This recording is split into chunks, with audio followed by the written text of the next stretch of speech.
Buenos días, bienvenidos al canal de las clases de Antonio y siguiendo con nuestro apartado de literatura, en concreto en los cuentos, vamos a centrarnos en los cuentos tradicionales, ¿vale? ¿Qué características tienen estos cuentos? Pues que, por ejemplo, el marco narrativo suele ser un lugar y una época que no están muy claras o muy bien definidas, ¿vale? Pueden comenzar érase una vez en un lugar lejano donde una princesa vivía, ¿vale? Pues ni sabemos qué lugar y época eran concretamente, ¿de acuerdo? Los personajes son muy simples y esquemáticos, ¿vale? Y se suelen identificar siempre con el papel que desempeñan en el relato. Tenemos a la bruja, al rey, el caballero, la reina, el dragón, ¿de acuerdo? La estructura de estos cuentos, pues a la hora de contar la historia suele ser de modo lineal, es decir, comienza en un punto y acaba en otro. No hay, como diríamos, retrocesos en el tiempo o un adelantamiento en el tiempo que sería el futuro, ¿de acuerdo? Por lo tanto, al ser el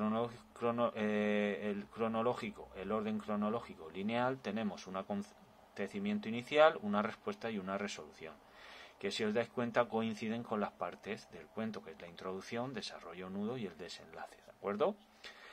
Ahora, las recreaciones de cuentos son adaptaciones de un cuento tradicional. Se modifica la época o el lugar, hechos, personajes y desenlaces. Podríamos decir, por ejemplo, el cuento de Caperucita aplicado a nuestra época actual, ¿de acuerdo? Cambiarían los personajes, hablarían de otra manera, actuarían de otra forma, actuarían conforme a cómo se actúa hoy en día en nuestra sociedad, ¿de acuerdo?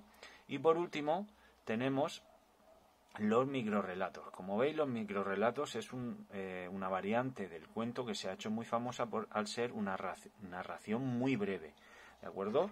Puede ocupar una línea y las personas que los crean, los autores o autoras, plantean una situación especial muy intensa y con capacidad de sugerencia, ¿de acuerdo?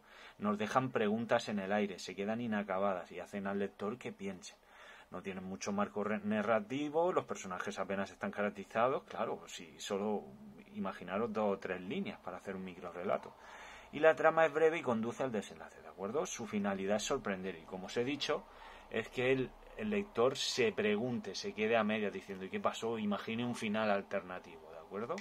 Pues como veis, estas son las características de los cuentos tradicionales, donde también tenemos las recreaciones de cuentos, es decir, adaptarlos a nuestra época, y los microrrelatos que han entrado muy fuerte en la escena literaria, donde incluso se hacen concursos para valorar o premiar el mejor microrrelato, ¿de acuerdo? Si tenéis alguna duda o queréis hacer alguna aportación, lo dejáis en comentarios o si no, luego me preguntáis en clase, ¿vale?